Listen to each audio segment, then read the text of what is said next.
السلام علیکم، آپ یوٹیوب چینل دیکھ رہے ہیں، میں ملک طاہر ہوں۔ آج 3-4 ڈیولپمنٹس ہوئی ہیں، ان پر بات کریں گے۔ سب سے پہلے پی ٹی آئی نے سنی اتحاد کونسل سے اتحاد کر لیا ہے۔ دوسرا ڈیولپمنٹس یہ ہے کہ اسلام آباد ہائی کورٹ میں بلوچ مسنگ سٹوڈنٹس جو ہیں ان کا کیس کی آج ہیئرنگ تھی، اس پر چیف جسٹس محسن اختر کیانی کے ریمارکس۔ اس کے بعد جو کل سے ایک سٹوری گردش کر رہی ہے کہ لاہور میں بیلٹ پیپر جو ہیں ان کی چھپائی ہو رہی تھی، وہ کیا معاملہ ہے اس پر بات کریں گے۔ اس کے بعد تیسرے نمبر پر شیر افضل مروت کے گھر پر 18 تاریخ کی رات کو 1:30 پر چھاپا مارا گیا تھا اے ٹی سی کی طرف سے، اور کچھ اور اداروں کے لوگ تھے، وہ آج عدالت میں پیش ہوئے۔ اس کے کیس میں چیف جسٹس محسن اختر کیانی کے ریمارکس، اس پر بات کریں گے۔ اس کے بعد عالمی ادارہ فچ نے پاکستان کے بارے میں کچھ کہا ہے، ان چیزوں پر آج بات کریں گے۔ سب سے پہلے بات کرتے ہیں کہ پی ٹی آئی نے سنی اتحاد کونسل کے ساتھ الحاق کی آج اپنے رہنماؤں کو ہدایات جاری کی ہیں۔ اس سے پہلے میں آپ کو بتاتا چلوں کہ 4-5 دن پہلے پی ٹی آئی نے ایم ڈبلیو ایم سے اتحاد کا وفاق اور پنجاب میں اپنے رہنماؤں کو کہا تھا، اس پر بہت زیادہ باتیں ہوئیں، اور کے پی کے جو مختلف منتخب ایم این ایز تھے انہوں نے اس پر تحفظات کا اظہار کیا، تو اس کی وجہ سے انہوں نے اس میں تو شمولیت اختیار نہیں کی، لیکن سنی اتحاد کونسل میں انہوں نے شمولیت اختیار کی ہے آج۔ تو یہ اب وہ کوشش کریں گے کہ ان کو جو ریزرو سیٹیں ہیں وہ کسی نہ کسی طرح سے مل جائیں، جو کہ میرے خیال میں ملنا مشکل ہے، کیونکہ سنی اتحاد کونسل نے بھی اپنی جو ریزرو سیٹوں کی لسٹیں، جس کی ایک الیکشن کمیشن مقرر تاریخ دیتا ہے، اس میں جمع نہیں کرائی۔ تو ان کی کوشش تو یہی ہوگی کہ یہ ریزرو سیٹیں جو ہیں کسی نہ کسی طرح سے مل جائیں۔ اگر نہیں بھی ملتی تو ان کے لیے کوئی مسئلہ نہیں ہے، کیونکہ ان کے پاس ابھی تو سادہ اکثریت بھی نہیں ہے۔ اگر وہ مخصوص نشستیں اگر مل بھی جائیں تو پھر بھی وہ گورنمنٹ نہیں بنا سکتے وفاق میں، اور نہ ہی پنجاب میں۔ تو جب تک کہ ان کو ان کی جو جیتی ہوئی سیٹیں ہیں جو ابھی فارم 45 کے مطابق نہیں ملی، اور دوسری طرف این اے 46، 47 اور 48 کے جو الیکشن کمیشن نے جیت کے notification P M L N کے جو رہنما تھے، طارق فضل چودھری ہو گیا، انجم عقیل خان، ان کے لیے نکالے تھے، تو وہ آج اسلام آباد ہائی کورٹ نے معطل کر دیے ہیں۔ آپ کو بتاتا چلوں کہ اس سے پہلے یہ معاملہ الیکشن کمیشن کے پاس تھا، تو انہوں نے اس پر کوئی فیصلہ نہیں کیا، بجائے فیصلہ کرنے کے انہوں نے ان کی کامیابی کے نوٹیفیکیشن جاری کر دیے تھے۔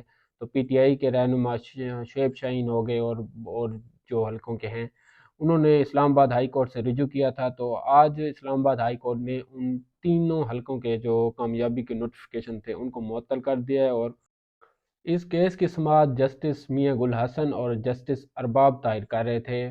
آج مسنگ بلوچ سٹوڈنٹس کیس کی ہیئرنگ ہوئی۔ لاسٹ ہیئرنگ میں جسٹس محسن اختر کیانی نے نگران وزیر اعظم کو پیش ہونے کی ہدایات جاری کی تھی، اور آج وہ نگران وزیر اعظم پیش تو نہیں ہوئے، لیکن جسٹس محسن اختر کیانی نے اگلی ہیئرنگ پر نگران وزیر اعظم کو پیش ہونے کا کہا ہے، اور ساتھ ہی ساتھ یہ ریمارکس دیے ہیں کہ نگران وزیر اعظم عدالت میں پیش ہوں، اسے اپنی توہین نہ سمجھیں، اور ساتھ ساتھ یہ بھی ریمارکس دیے کہ اگر اسلام آباد سے کوئی بھی بندہ مسنگ ہوا تو اس کا مقدمہ آئی جی اسلام آباد اور سیکٹری داخلہ پر ہوگا۔ اور 18 تاریخ کی رات کو 1:30 پر شیر افضل مروت کے گھر F8 میں پولیس نے چھاپا مارا، ان کو اغوا کرنے کی کوشش کی گئی، تاہم وہ ادھر سے بھاگنے میں کامیاب ہوئے اس رات، اور آج وہ اسلام آباد ہائی کورٹ میں پیش ہوئے اور ضمانت کے لیے درخواست دائر کی۔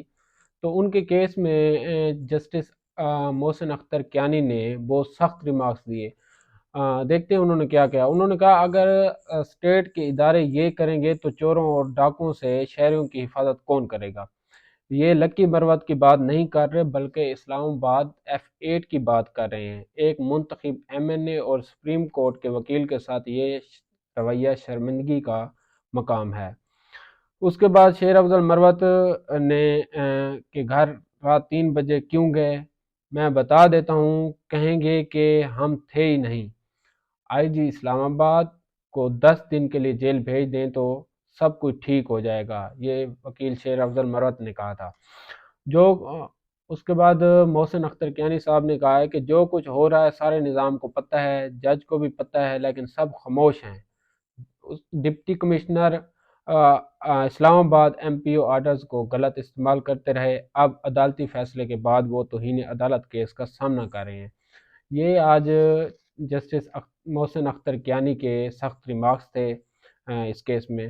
اور دوسری طرف فیصل جوید جو پی ٹی آئی کے سینیٹر ہیں، وہ پشاور ہائی کورٹ میں پیش ہوئے، کافی عرصے کے بعد وہ باہر آئے، وہ 9 مئی کے بعد چھپے ہوئے تھے، تو ادھر سے انہوں نے راہداری ضمانت کے لیے درخواست دائر کی تھی، جو کہ انہیں اب مل گئی ہے۔ ایک اور سٹوری جو ہے کل رات سے مارکیٹ میں بہت زیادہ گردش کر رہی ہے، وہ یہ ہے کہ لاہور میں ایک پرنٹنگ پریس ہے جو کہ پرائیویٹ ہے، ادھر بیلٹس پیپر کی چھپائی ہو رہی تھی۔ وہاں پر 2 صحافی ہیں، ایک رائس ثاقب اور دوسرا عمران ارشد۔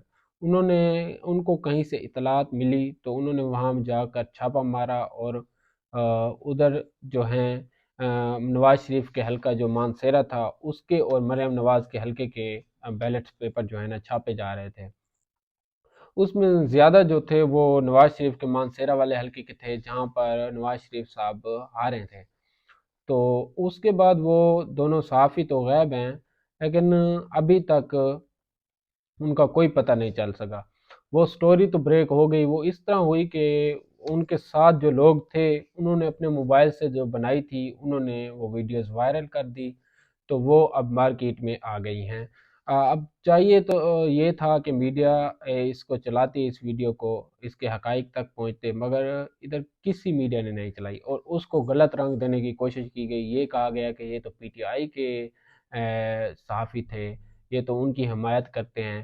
تو آپ کو یہ بتاتا چلوں کہ ابھی تک ان کے موبائل سے کوئی پراپر سٹوری شیئر نہیں کی گئی، یہ تو ان لوگوں نے شیئر کی ہے جو اس وقت ان کے ساتھ تھے۔ اگر جب وہ سٹوری ان کے پاس جو حقائق ہیں وہ جب اس کو شیئر کریں گے تو وہ الگ ہی ایک کہانی ہوگی۔ اور عالمی ادارہ فچ نے پاکستان میں جو انتخابات ہوئے ہیں اس کے بعد جو اپنی رپورٹ شائع کی ہے، اس میں انہوں نے کہا ہے کہ اگر پی ٹی آئی کو سائیڈ لائن رکھا گیا تو یہ عدم اعتماد میں اضافہ ہوگا۔ پاکستان میں اس غیر یقینی صورتحال میں آئی ایم ایف جو پروگرام ہے اس میں پیچیدگیاں پیدا ہو سکتی ہیں۔ فی الوقت کے لیے اتنا ہی، اللہ حافظ۔